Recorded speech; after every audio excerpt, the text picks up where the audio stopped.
Hey everybody, welcome back to the Kirby Triple Deluxe playthrough. And this... Ew. Ooh. That's what it sounds like you're saying every time you clear a world. Oh, no, he's going like, hi! Uh, Well, no. I mean, as soon as he clears a world, he goes like, he goes like, I was ah! just- Well, Kirby's had the same voice actress since Kirby's had a voice. It's... The same voice clips, you mean?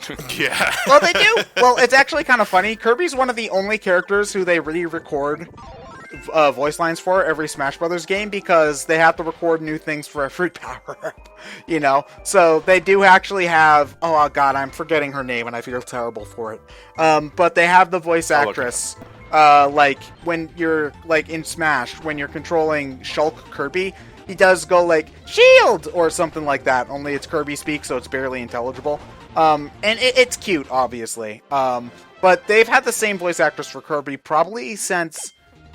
Yeah, I think it's Smash came out before Kirby 64, right? Makiko Omoto. Yes, that's it. Thank you. Yeah, Smash Brothers did come out before Kirby 64. Japan has certain respect for their voice actors that we don't necessarily share. Yeah. That they're very reluctant to change them. Yeah. It's the same kind of thing with, well, obviously Pikachu. They're never going to change the voice actress for Pikachu unless if, like, she passes away. So, you know, it's kind of similar in that respect. But I think Smash Brothers... Oh, God, I'm probably going to be proven wrong instantly. But ever since the N64 era with Smash Brothers and Kirby 64, they've had the same voice actress. And she also voiced Kirby for the entirety of the run of the anime, which was not a short run. It was like 100 episodes. And that's not, like... a small feat for an anime that's not like a ongoing shonen. So, yeah, I'm surprised that they made it go that long. Although I'm not too familiar with anime that's aimed at really, really young kids and if that's common for that kind of thing. I know that, okay, Ryan, you're probably going to have to help me out here because you know anime much better than I do. Animu. But most anime tend to be like 1 or 2 season deals most of the time. Generally so, yes. Whereas more American shows, like, I mean, a lot of American shows do get stuck with 1 season, but they at least are hoping to get as many as they possibly can. So That's generally true, yes. So you're more likely to see a American show, American cartoon, I should say, with 3 or 4 seasons than you would a anime. So the fact that it got 100 episodes and... Oh, wait, I can't... Oh, wait. As far as that goes, it depends. As far as something like Kirby that would be purely for young kids, it would probably mostly depend on just, is it successful and is Nintendo willing to keep putting money into it? Yeah, because for something like that, I don't think this network in and of itself cares. Yeah. Because it's not promoting inherently any individual work, like what most anime tend to do. Yeah, there were, like, small, like... stories in Kirby, but like there wasn't really an overarching plot. It was very episodic. Like the most you got was like an occasional like 2 episode like little mini arc or something to that effect. They did So it was basically a Western cartoon. Yeah, honestly, it's very Western for God damn it. No, come back. No. Yeah, it was very Western for an anime, which is probably why I enjoyed it so much as a kid, because I never really connected with stuff that tried to go for a longer form thing like Dragon Ball or Naruto or even things like Avatar. But I lost my train of thought completely and I hate it. So again, it just proves you have a short attention span. Oh, well, Fuck you, anime. we all know that, but Yeah, but that just confirms it. oh yeah, I remember. The Kirby anime actually ended around the time Kirby Air Ride came out because they had like this special like 3-part episode arc in Japan, and they made it like a TV movie in the US where like Kirby was like had the air ride machines and they fought Nightmare and all that stuff. But what's actually interesting is that was the first appearance of Water Kirby, and the design for Water Kirby that they had in the anime looks nothing like the design of Water Kirby that eventually happened in the games. So I find that very funny that they did that. I think there have been a couple cases where a television thing showed something that was going to happen in a game before it happened in a game. Like I think Mortal Kombat. What's the name of that priest guy? Who? Shang Tsung? No, not Shang Tsung. The one with the white makeup face.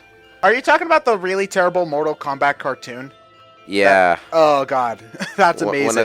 One of the characters showed up in the cartoon before he showed up in a game. And I think the first game he showed up in was Sub-Zero. Oh god. Oh, Quan Chi. Quan Chi, that's the guy. Yeah, him. Yeah. You say priest, sounds like I don't remember a priest.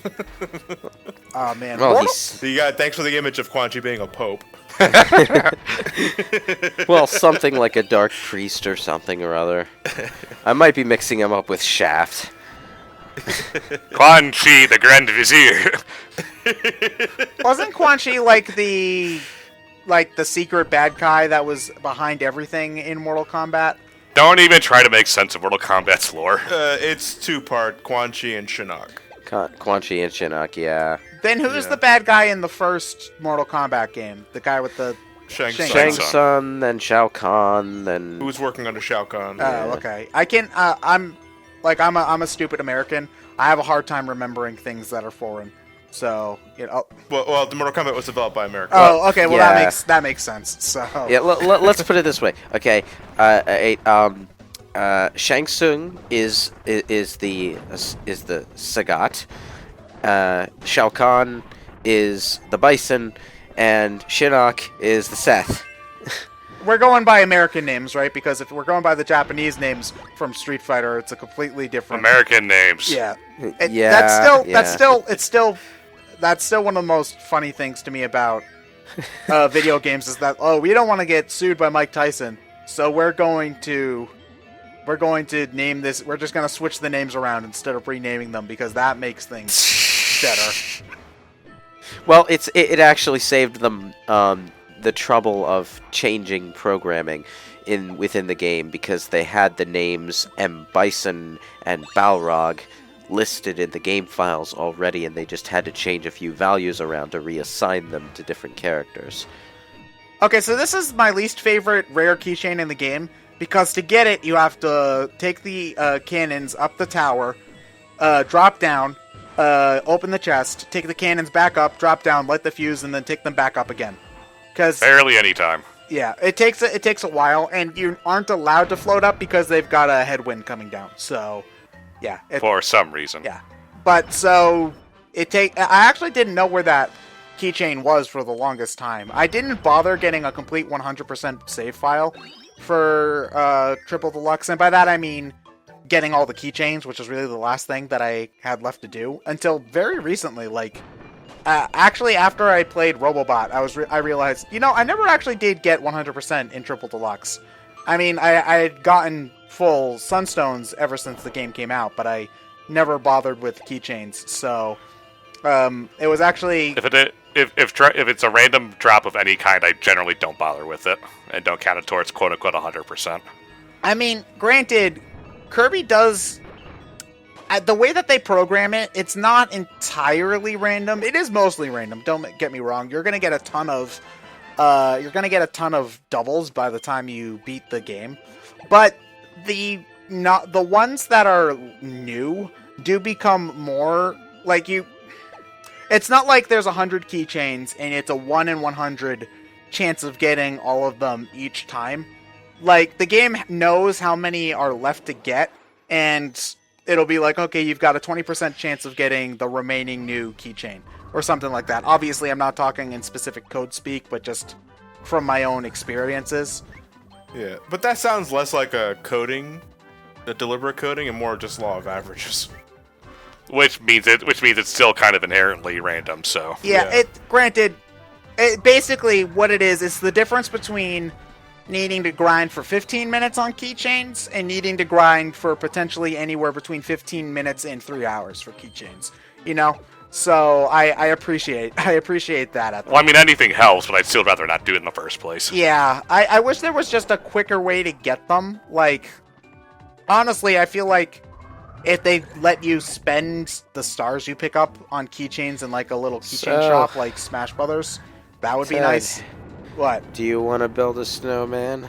Yes, actually I do, because the snowmen give you one of the sunstones for this level, and you kind of need to do that for 100%, so yes, I do. Also, Moana has a better soundtrack. Fight me, losers.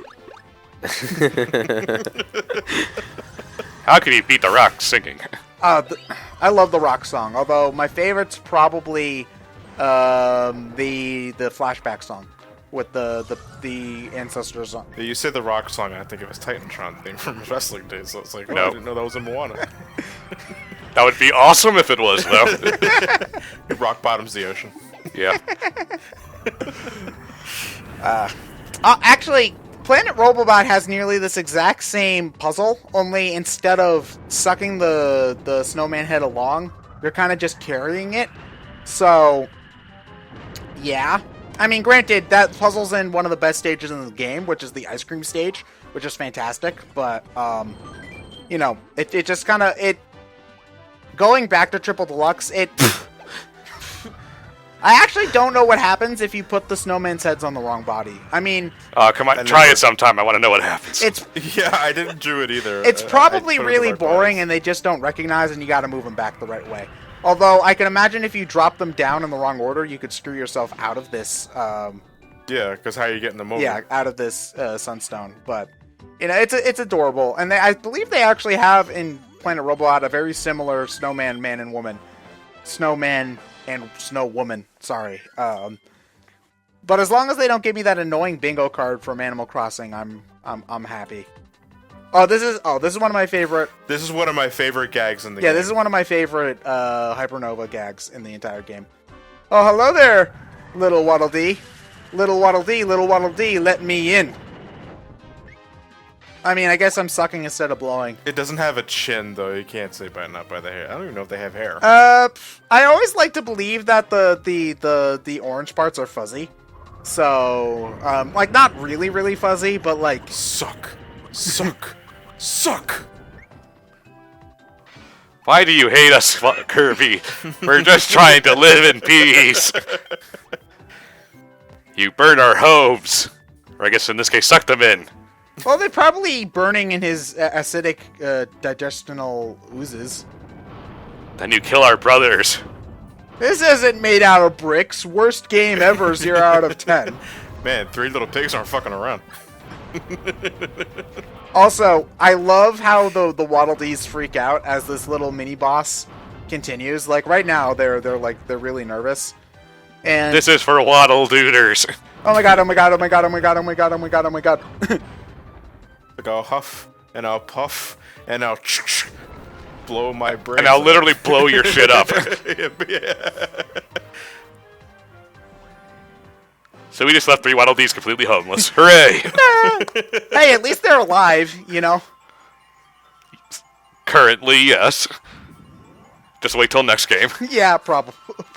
They said he was gonna housebreak me. They meant that literally. Hey, you know, last time Kirby invited me to a housewarming party, it didn't really go as I was gonna expect it. The house is definitely warmer, but it didn't stay a house for very long. He burnt it down. This sucks. Yes, it does. I mean, I know that's the most uncreative Kirby joke ever, but I still love making it. Actually, was there ever like an accolade for Kirby or like a 1-sentence review, like in Nintendo Power magazines? Oh, or- they probably made. I'm sure they did that. They probably made. This game They sucks. probably made the joke, but they never made it like a marketing ploy because I think they learned from Earthbound. So, yeah. But you see, this sucks. That ties into a major gameplay element of Kirby. This game stinks. Has nothing to do with Earthbound. I think they were There's just no. This game lied to me. There's no smell-o-vision. Yeah. like I don't know why they bothered. Like I guess they were trying to play up the gross humor in Earthbound, but I never thought that the grossness was super prevalent. Like it's really just like Yeah, it's such a non-element. What it was is that Nintendo, specifically Nintendo of America, because Japan has always had a good grasp of how to make weird funny, but America didn't have a good grasp of how to make weird funny until Nickelodeon happened. Yeah, so I get like. By the way, before we go anywhere on that tangent, I love Grape Garden's music. Oh yeah, this is just the straight up the Return of Dreamland mix, which is still the best. Don't version. care. Still a damn good Yeah. version of the song. The original Kirby's Adventure has one of the best video game soundtracks I think ever. It's phenomenal. I lost my train of okay, yeah. So like the only gross thing from Earthbound I can think of is the Mr. Who's its face guy, Mr. Belch, was it? Like he's just the pile of gunk or whatever he was. Like that's really, and I know that. Yeah, that's what I'm getting at, though. Like, America didn't really know how to make weird funny without it being gross funny until Nickelodeon happened. And even Nickelodeon put a lot of emphasis on gross funny. Ren and Stimpy, anyone? Yeah, because, you know, the best way to make something appeal to 8-year-old boys is to be You're like... just killing these wild things who are Jesus, peacefully fuck sitting in their Kirby. igloo. No, this is Ninja Kirby. He was hired to assassinate them, alright? So... Hired by himself. He must have been an assassin sent by Madame Meow Meow. Also, I actually managed to pull off the counter move as Ninja Kirby by complete accident, but that's the only time I've ever been able to do it, so I'm really happy with myself. Actually, Ninja Kirby is actually not one of my favorites, because I don't like most of the... Oh boy, more innocent Waddle Dees to kill. Do I spare these ones? No. Nope. No, you you don't. spared one. Leave one to mourn, huh? Motherfucker. Poor Waddle Duders. Truly, death in this instance would have been the merciful route. I didn't realize we were in a frozen hell. Now, I like how the snowball continues to grow in size even when it's passing over the completely non-snowed over bridge. Nothing hidden up there. Oh. Can't enter the moon, the moon, star the in moon's this case. not there in this level. Yeah, they do have, obviously it's a Kirby game, they do have that at certain points. It's a tradition. So It's just I forgot in that instance that they usually save that for the end of the game. So I get paranoid when I'm playing this stuff because while I've played it multiple times, well, yeah, it's not, gotta check everything. yeah. There are some games where I don't. It's actually kind of interesting.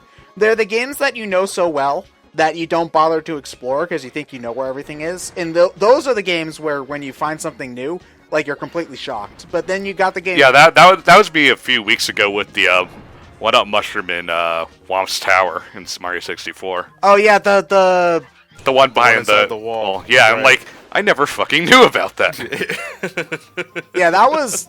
I I remember. played that game how many times and I didn't know that. Like, there's nothing indicating that wall can be broken, so I don't blame you. But it's just like, what?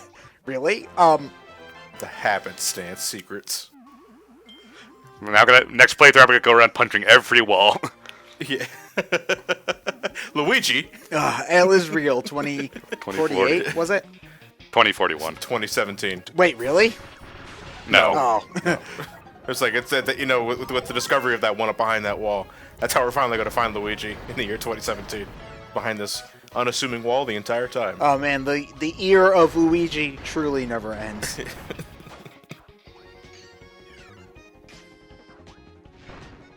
So why is it autumn now?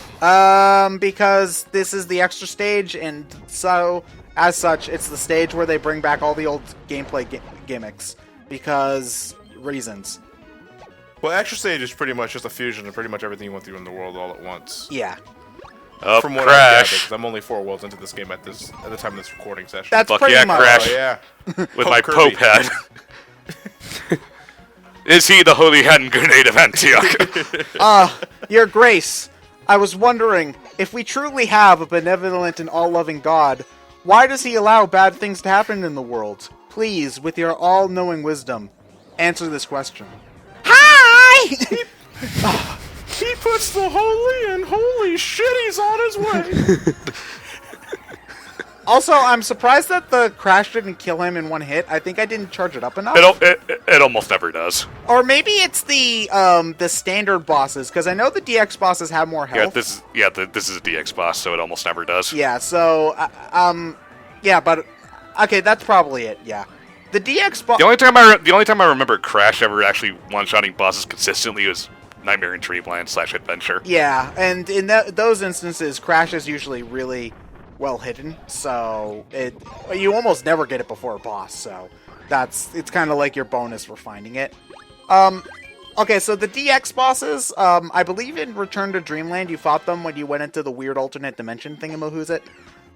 In this game, you fight them in these extra levels, but when you beat the game, you unlock DD Detour, which is a mode where you play the game as DDD, and all the bosses are DX bosses. Also, you fight DX bosses in the True Arena, which is the hard mode of the arena, which is the boss rush mode. So, yeah, they don't just have like more health; they actually do have new attack patterns as well. So I really like the way that they do that, because most hard modes of games are just like more health and they do more damage. I mean, they still do have more health and they still do more damage, but there's also new moves, so you actually have to like think a little bit. So that's nice. Mm-hmm. Also, oh my gosh, Hi, Krako. Krako's the boss in a Kirby game. Who would have ever thought that? Like, actually, I think Krako might have appeared in more Kirby games than Meta Knight has. Actually, I think so. I'm almost 100%. Krako's been there since the original. I'm like 95% sure Krako's appeared in more games than Meta Knight has. Can we bring back Marks? Marx is lame. No, I'm sorry. He's not interesting. But we keep bringing Krako back. Well, Krako is a standard boss, so it makes more sense to bring him back.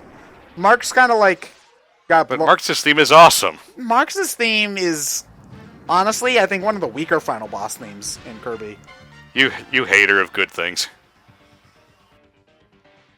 Okay, yeah, Krako's here. He's a dick. Beat him up. Okay, that's all the backstory we really need for this guy. Like, Krako's actually interesting in that he's one of the only game enemies to appear in the anime. Most of the monsters that they had appear in the anime or boss monsters, I should say, were completely original creations. I think they had a couple... Well, there's no enemy in the games, so... Yeah. There were a few episodes with, like, standard enemies, but Krako, I think, was the only... well, Wispy was, but Wispy Woods wasn't a bad guy in the anime. He was one of Kirby's friends. Sort of. He tried to murder Kirby because he was in the Why woods. is it this is the one time that they do a perspective tilt? I'm not sure. Planet Robobot does perspective tilts a lot more. They do it a handful of times in stages, and they have those kind of like circular Sonic Rush 3D boss arenas for a few of the bosses as well. So I think they did try to make the game more 3D in that instance.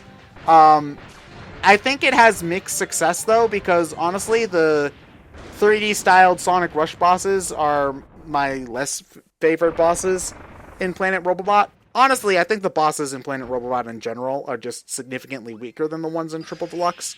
Mostly just because Planet Robobot repeats bosses a lot. Like, you fight one boss... you fight the boss... Oh god, I'm forgetting her name.